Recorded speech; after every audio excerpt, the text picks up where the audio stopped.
सर्वविद्या सर्वकामितां शारदां प्रणमाम्यहम्। पवित्रं चरितं यस्या पवित्रं जीवनं तथा पवित्रता सर्वरूपिणी तस्यै विद्महे नमो नमः।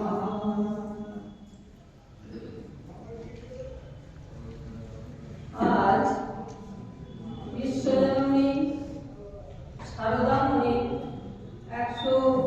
173তম শুভ আবির্ভাব তিথি এই পূর্ণ লগ্নে আমরা শারদা মাতৃসংঘের কজন জননীর চরণ প্রান্তে এসে উপনীত হয়েছি।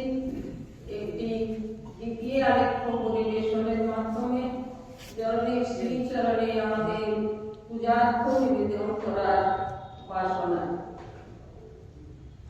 তার প্রাক্কালে আমরা ঠাকুর, মা এবং স্বামীজির চরণে আমাদের ভক্তিপূর্ণ প্রণাম নিবেদন করি।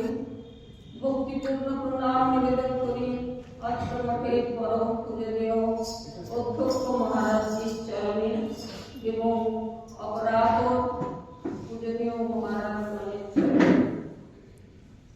আর উপস্থিত সুধী ভক্তমণ্ডলীকে যথাযোগ্য স্থানে জানাই আমাদের সশ্রদ্ধ প্রণাম, নমস্কার এবং অভিনন্দন।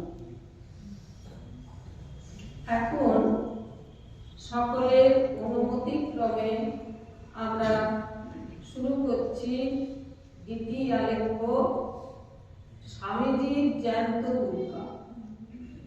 দ্বিতীয় আলেখ্যটির নাম স্বামীজির জ্যান্ত দুর্গা।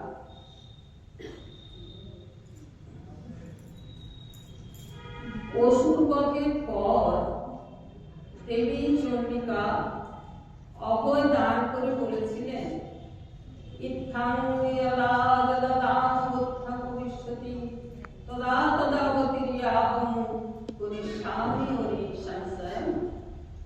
অর্থাৎ এইভাবে যখনই দানবগণের প্রাদুর্ভাবে বিষ্ণু উপস্থিত হবে তখনই আমি আবির্ভূত হয়ে শত্রুদের দমন করব। তাই এবারে দেবী আবির্ভূত হলেন নবরূপে, কোন রণরঙ্গিনী মূর্তিতে নয়। এই মাতৃস্নেহতা ভাণ্ডারে পরম স্নেহময়ী জননী সারদা, যে তাকে একবার মা বলে ডেকেছে, এক বিন্দু স্নেহতা হয়েছে, সেই ধন্য হয়ে গেছে। মানব মনে দানব আর মাথা ধরতে পারে।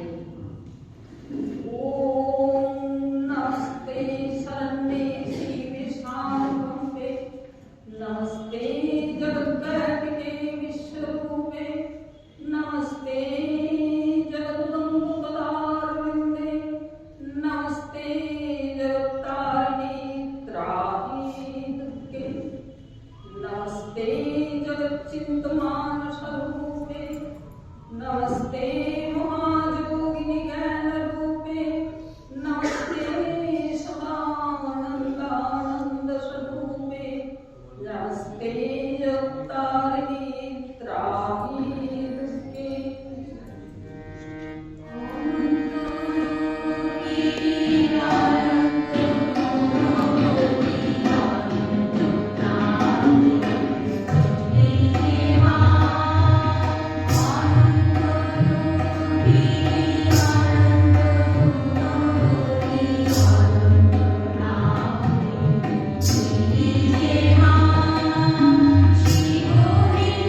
মা দুটি আবির্ভূতা হলেন জয়রাম মাটির সেই ক্ষুদ্র অখ্যাত প্রান্তিতে সারদামণি নাম দিয়ে। জন্মের পূর্বে পিতামাতাকে মহামায়াকে দর্শন দিলেন, কিন্তু জন্মের পর মায়ার আগুনে সকলকে ভুলিয়ে রাখলেন। তিনি নিজে না ধরা দিয়ে কে তাকে চিনবে? একবার হলদিপুকুরে রামলীলায় প্রসাদ দেবী জগদ্ধাত্রীর পাশে ধ্যানরতা ছোট্ট সারদাকে দেখে কে মৃন্ময়ী আর কে চিন্ময়ী চিনতে না পেরে এমনি খেলেন। তাকে চিনেছিলেন স্বয়ং ঠাকুর শ্রী রামকৃষ্ণ। তাই তো নিজের যুগাবতার তথা স্বয়ং ঈশ্বর হয়েও পরমেশ্বরী ত্রিপুর সুন্দরী রূপে পূজা বন্দনা করলেন সারদামণি মহামায়া এবং নিজ সাধনার সমস্ত কিছু চরণে সমর্পণ করে সাধনার টানলেন। অনাথস্য দীনস্য তৃষ্ণাতুরস্য ভয়ার্তস্য ভীতস্য বদ্ধস্য জন্তু তমেক গতির্দেবী নিস্তারিণী নমস্তে জগত্তারিণী ত্রাহি দুঃখে অরণ্যে রামে দার্বে শত্রুমধ্যে অনলে সাগরে প্রান্তরে রাজগেহে তমেক গতির্দেবী নিস্তার হেতু নমস্তে জগত্তারিণী ত্রাহি দুঃখে। কি তুমি মা ষোড়শী বালা ভাবিনি তোমরা, কি তুমি মা ষোড়শী বালা ভাবিনি তোমরা, তোমার পদতলে পরমেশ্বর শুনিছেন জপমালা, পদতলে পরমেশ্বর শুনিছেন জপমালা, কি তুমি মা ষোড়শী বালা ভাবিনি তোমরা, কি তুমি মা ষোড়শী বালা ভাবিনি তোমরা।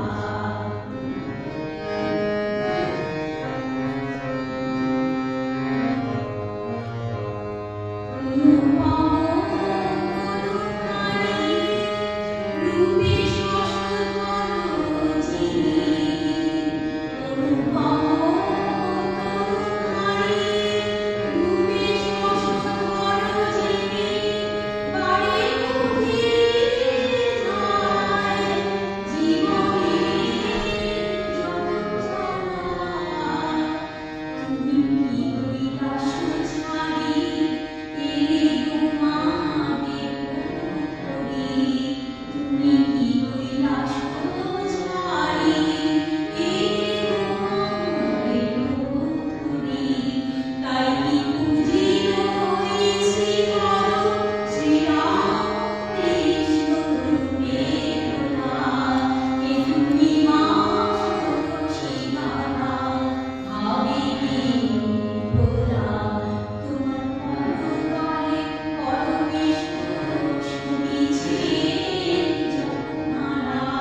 লিখছেন, ভায়া, মা ঠাকুরের যে কি বস্তু তা তোমরা কেউই এখনো বুঝতে পারোনি। কালে চিনবে। এই মহাশক্তিকে প্রসন্ন না করলে কারো মুক্তি নেই। তিনি বিদেশ থেকে স্বামী শিবানন্দজিকে লিখছেন, দাদা, গঙ্গার তীরে মা ঠাকুরের জন্য একটি জায়গা দেখো দেখি, টাকা আমি দেব। সেখানে জ্যান্ত দুর্গা প্রতিষ্ঠা করে তবে আমার স্বস্তি। সেখানে জ্যান্ত দুর্গা পূজা করে তবে আমার নাম। অপারে মহাদুস্তরে অত্যন্ত ঘোরে বিপৎসাগরে মজ্জতম দেহভাজম তমেকগতি দেবী নিস্তার নৌকা নমস্তে জগত্তারিণী ত্রাহি দুর্গে নমশ্চন্দিকে চন্দদণ্ডলীলাল সম্পন্নিতা খণ্ডল শেষ ভীতে তমেকগতি বিঘ্ন সন্ধন্ত্রী নমস্তে জগত্তারিণী ত্রাহি দুর্গে। দেহি পদতারিণী জননী দেহি পদতারিণী জননী দেহি পদতারিণী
জায়গা পাওয়া গেল বেলুড়ে মঠ প্রতিষ্ঠিত হলো। কথায় বলে গঙ্গার পশ্চিম কূল বারাণসী সমতল। আমরা জানি স্বামীজি 1902 সালে নরগেটা সম্বরণ করবেন। তার পূর্বে 1901 সালে স্বামীজি হঠাৎ ইচ্ছা প্রকাশ করলেন যে এবছর মঠে প্রতিমায় দুর্গা পূজা, সেই সঙ্গে সংঘজননী মা শারদা তথা জ্যান্ত দুর্গা পূজা। এদিকে রাজা মহারাজের দর্শন হয়েছে যে দক্ষিণেশ্বর দিক থেকে নৌকোয় চড়ে দেবী দুর্গা বেলুড় মঠের দিকে আসছে, কিন্তু মা দেবীর আশীর্বাদ ছাড়া বা অনুমতি ছাড়া স্বামীজি তো কোনো পদক্ষেপ করেন না। তাই মা জননীর আশীর্বাদ চাওয়া হলো। জননী অনুমতি জানিয়ে বললেন, হ্যাঁ বাবা, মঠে দুর্গা পুজো করে শক্তির আরাধনা করবে বৈকি।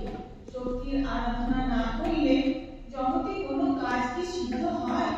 তবে পশু বলি দিও না, তোমরা হলে সন্ন্যাসী। সর্বভূতে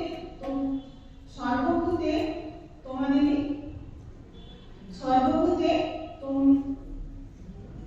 অভয় দান করে।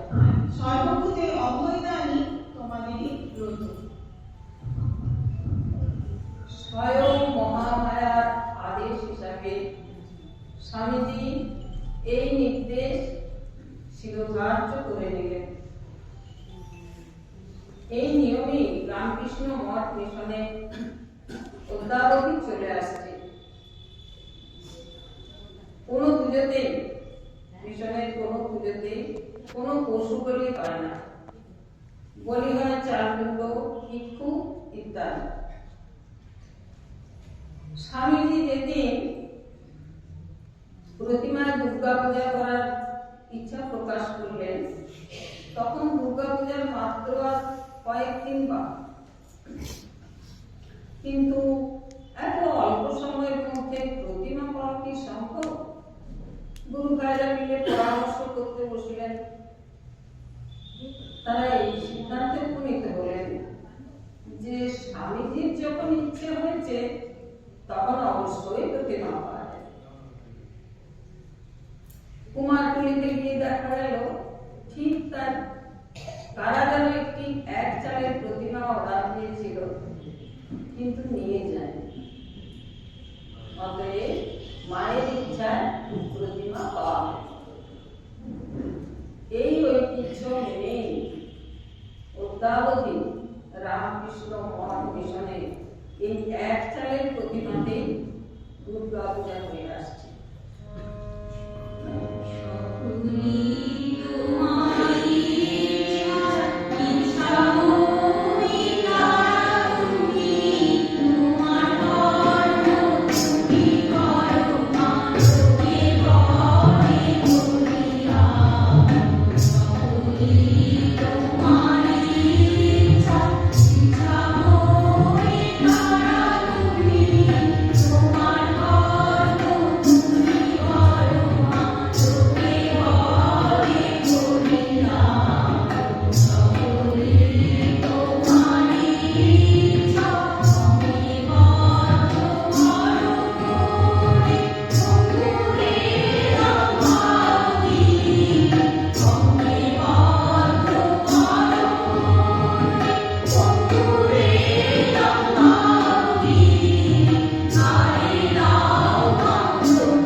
সত্যবাদিন্য মেয়াদিতা ক্রোধনা ক্রোধনিষ্ঠা ইড়া পিঙ্গলত্তম সুষমাচ নারী নমস্তে জগত্তারিণী ত্রাহি দুর্গে নমো দেবী দুর্গে শিবে ভীমনাদিনী সরস্বত্যরুন্ধস্তমোঘসরূপে বিভূতি শোচি কালরাত্রি সদীপ্তং নমস্তে জগত্তারিণী ত্রাহি দুর্গে। ইতিপূর্বে স্বামীজি তার প্রিয় শিষ্য শরৎচন্দ্রকে দিয়ে একটি রঘুনন্দনের স্মৃতিগ্রন্থ আনিয়ে রেখেছেন দুর্গা পূজার নির্দেশিকা হিসাবে। এখন দুর্গা পূজার সমস্ত আয়োজন সম্পূর্ণ, সকলে অধীর আগ্রহে প্রতীক্ষা করছেন মা শারদা তথা জ্যান্ত দুর্গা শুভাগমনের জন্য। কিন্তু মায়ের গাড়ি এখনো আসছে না কেন?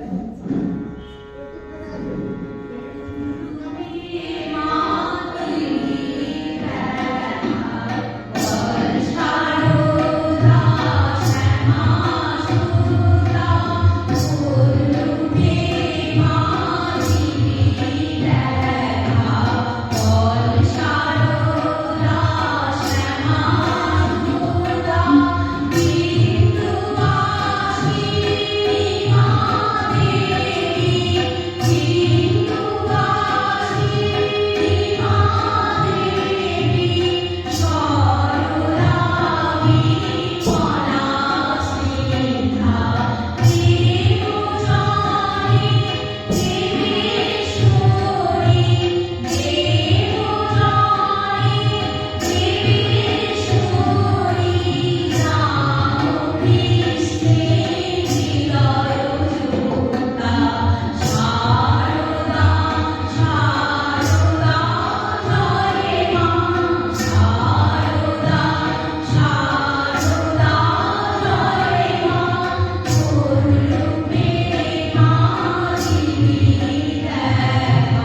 প্রেমানন্দ বলে উঠলেন, ও হো, এখনো দ্বার ঘর বসানো হয়নি, তাহলে মা আসবেন কেমন করে?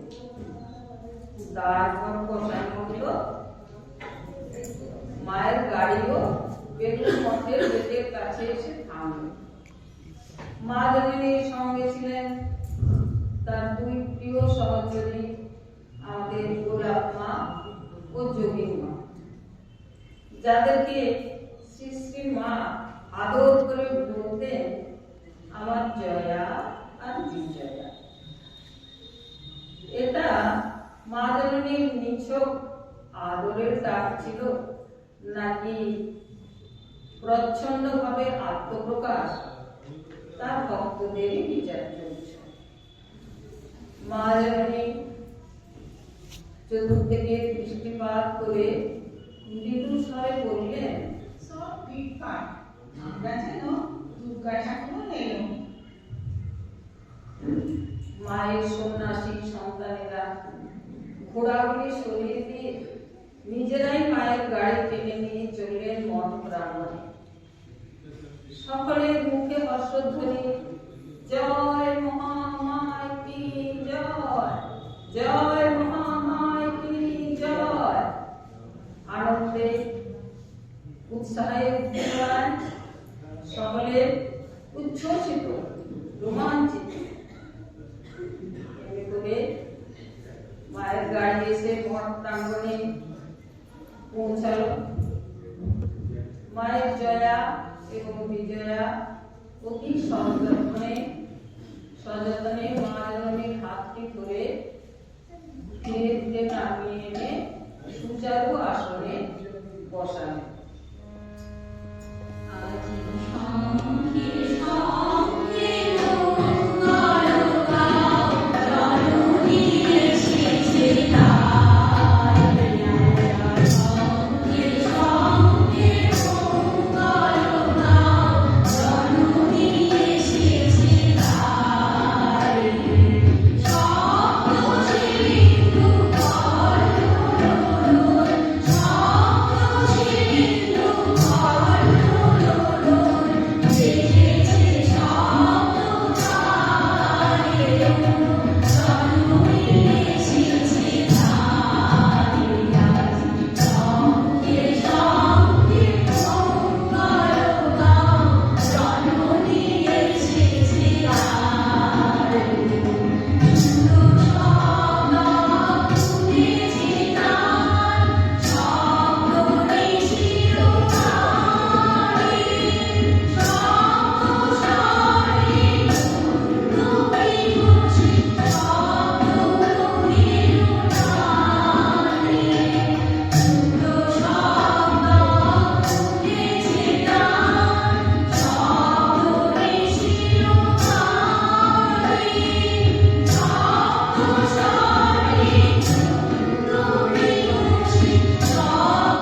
ব্রহ্মচারী কৃষ্ণনাথ।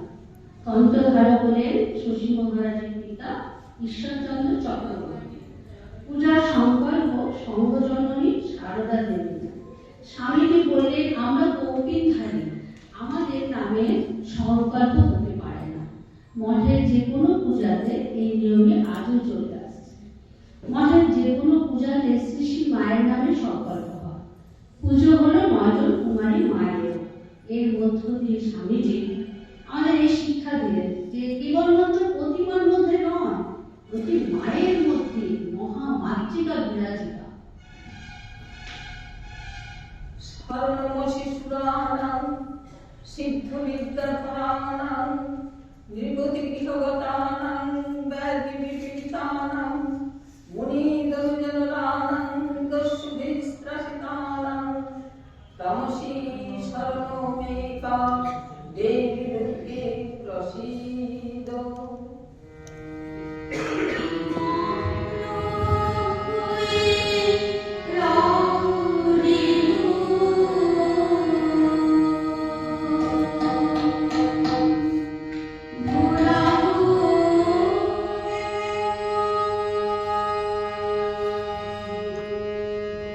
তুমি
তাই ভাবলুম থাকি কিছুক্ষণ জলে পড়ে।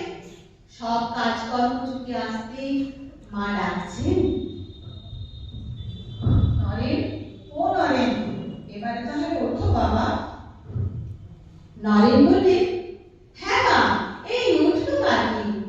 এই বলে সুস্থ হয়ে উঠে পড়লেন। মহা সমারোহে দেবী আরাধনা সুসম্পন্ন হল। পূজা সমাপনান্তে একটি গিনি দিয়ে মায়ের চরণে প্রণাম জানিয়ে আশীর্বাদ গ্রহণ করলেন জননী সন্ন্যাসী সন্তানেরা।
মহা উৎসাহ উদ্দীপনার সঙ্গে দেবী আরাধনার পর ক্রমে বিজয়ার দিন সমাগত। এবার প্রতিমা বিসর্জনের পালা।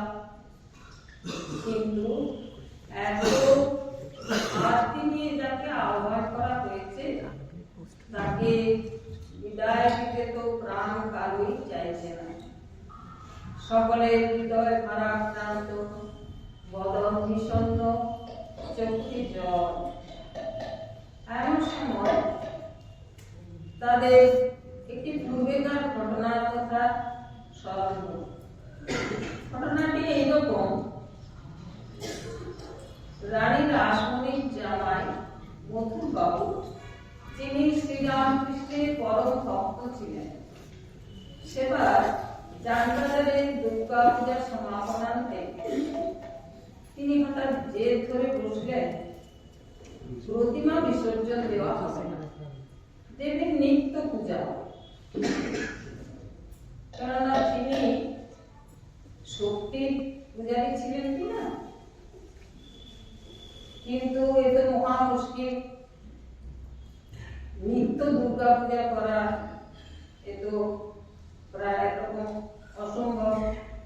কিন্তু কে কাউকে বোঝাবে? উপায়ান্তর না দেখে গাড়ি পাঠানো হলো দক্ষিণেশ্বরে শ্রী রামকৃষ্ণকে আনতে। ঠাকুর এসে মথুরবাবুর বুকে একটুখানি হাত বুলিয়ে দিয়ে বলছেন, ও মধু, মায়ের কি করে বিসর্জন হয় গা? মা তোমার অন্তরে ছিলেন, অন্তরেই থাকবে।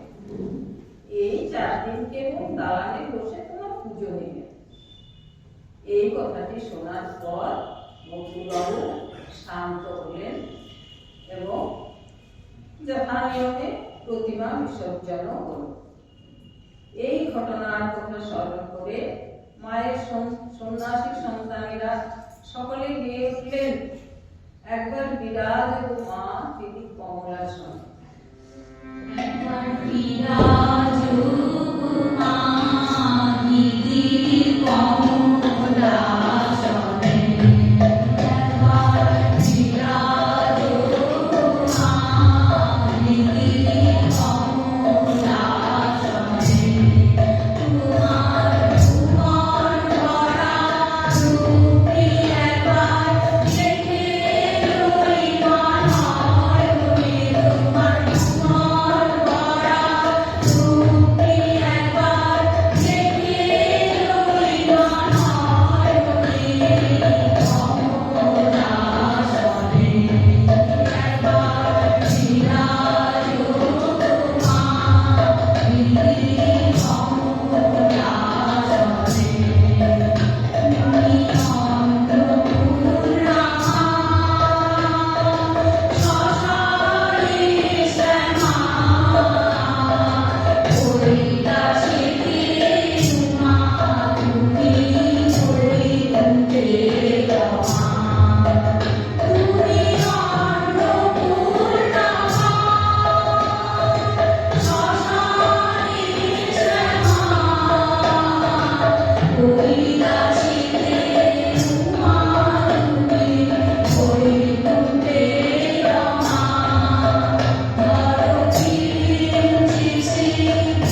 পার্বতী তথা অন্নপূর্ণা এই কথা বলার অপেক্ষা রাখে না। তবুও এই প্রসঙ্গে আমাদের একটি ঘটনার কথা অনিবার্যভাবে স্মরণে এসে যায়। তখনকার দিনে দুর্গা পূজাকে উপলক্ষ করে দুর্গা পূজার ৩-৪ দিন আগে থেকে বিশেষত গ্রামাঞ্চলে সমাজের অন্তর শ্রেণীর মানুষেরা বোল গান, কাঠি নাচ, আগমনী গান, আদিবাসী নৃত্য এইসব ঘরে ঘরে পরিবেশন করে যেত। আমি যে ঘটনাটির কথা এখন উল্লেখ করব, শ্রী শ্রী মা শারদা তখন জয়রামবাড়িতে অবস্থান করছেন। দুর্গা পূজার ঠিক 2-1 দিন আগে মা জননীর দ্বারে এসে দাঁড়িয়েছেন একজন বৈরাগী, নাম তার হরিদাস বৈরাগী। মাথায় উস্কো খুস্কো চুল, পরনে জীর্ণ মলিন বসন। তিনি একটি আগমনী গান শোনাচ্ছেন। সেই গানটি আমরা এখন শুনব।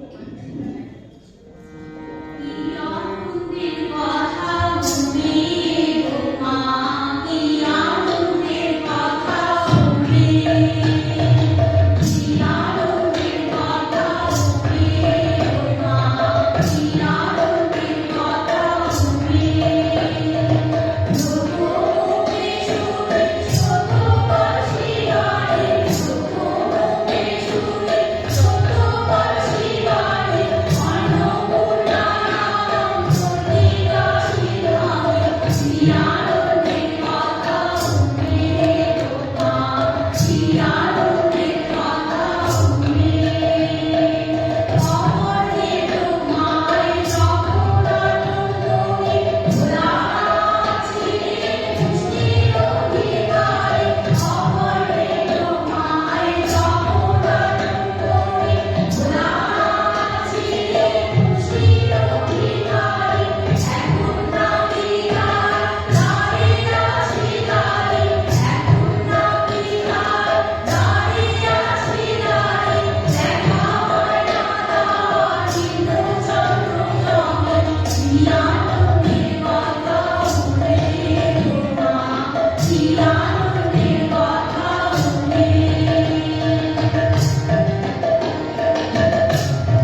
কথাই যেন জননীর জীবনের সাথে মিলে যাচ্ছিল। আরো একবার গানটি গাইতে বললেন জননী। আদেশ পেয়ে পুনরায় গানটি গাওয়া হলো। মা জননী আবিষ্ট চিত্তে গানটি শুনলেন। তারপর হরিদাস বৈরাগী রুক্ষ মাথায় এক মাথা তেল দিয়ে স্নান করতে বললেন এবং স্নানান্তে নিজের একটি নতুন বস্ত্র তাকে দিয়ে আশীর্বাদ করলেন। তারপর তার স্বভাব সিদ্ধ ভাবে কাছে আদর করে বসিয়ে পরম তৃপ্তি সহকারে ভোজন করিয়ে তবে বিদায় দিলেন। আমাদের দিদিমা শ্যামা সুন্দরী দেবী বলছেন, হ্যাঁ গো, তখন লোকে কত কথাই না বলতো, কত গঞ্জনাই না আমাকে শুনতে হয়েছে ঘরে বাড়ি। লোকে বলতো, আহা খেপা জামাইয়ের সাথে সারদার বিয়ে হলো গা, জামাই সংসারও করলে না, আর সারদার মার শোনাও হলো। আরো কত কি। আমার বুকটা যেন কেটে গেছে। আর আজ দেখো, এই পুজোতে বিশুদ্ধ সিদ্ধান্ত পঞ্জিকা এবং রঘুনন্দনের নির্দেশিকা অনুসরণ করা হয়েছিল, যা আজও রামকৃষ্ণ মঠ মিশনে অনুসরণ করা হয়। যাই হোক, বিধিপূর্বক এই দুর্গা পূজার সমাপন হলো এবং প্রতিমা যথাসময়ে বিসর্জন হলো। বিসর্জনের সময় গঙ্গা উঠে নৌকোতে উঠে রাজা মহারাজ প্রমুখ মায়ের কয়েকজন সন্ন্যাসী সন্তান নানান অঙ্গভঙ্গি করে নৃত্য করতে লাগে। স্বামীজি বারান্দায় দাঁড়িয়ে এই দৃশ্য দেখতে লাগলেন এবং বেশ উপভোগ করতে লাগলেন।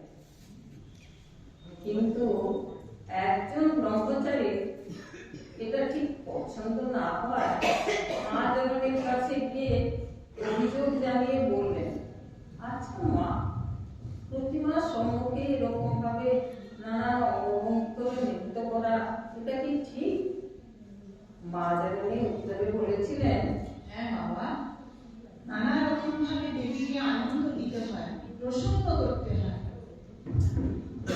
বলা বাহুল্য, এই পুজোতে মা শারদা তথা জ্যান্ত দুর্গা অতীব প্রসন্না হয়েছিলেন।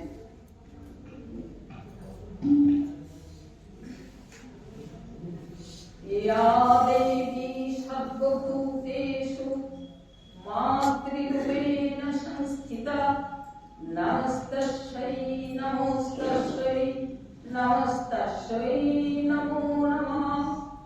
ইয়া দেবী সর্বভূতেষু শক্তিরূপেণ সংস্থিতা নমস্তস্যৈ নমস্তস্যৈ নমস্তস্যৈ নমো নমঃ। ইয়া দেবী সর্বভূতেষু দয়ারূপেণ সংস্থিতা নমস্তস্যৈ নমস্তস্যৈ নমস্তস্যৈ নমো নমঃ। ইয়া দেবী সর্বভূতেষু তুষ্টিরূপেণ সংস্থিতা নমস্তস্যৈ নমস্তস্যৈ নমস্তস্যৈ নমো নমঃ। ইয়া দেবী সর্বভূতেষু শান্তিরূপেণ সংস্থিতা নমস্তস্যৈ নমস্তস্যৈ নমস্তস্যৈ নমো নমঃ। ইয়া দেবী সর্বভূতেষু শান্তিরূপেণ সংস্থিতা নমস্তস্যৈ নমস্তস্যৈ নমস্তস্যৈ নমো নমঃ।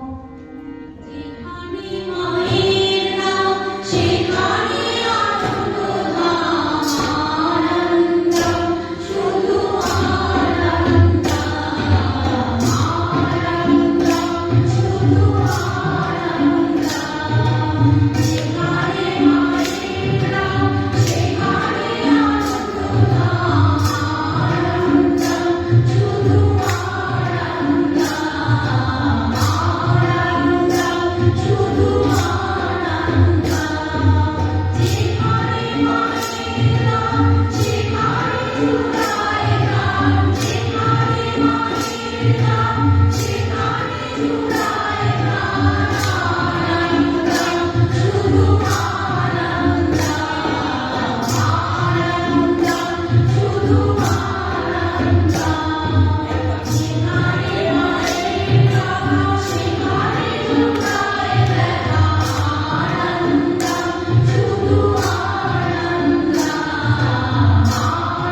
ওম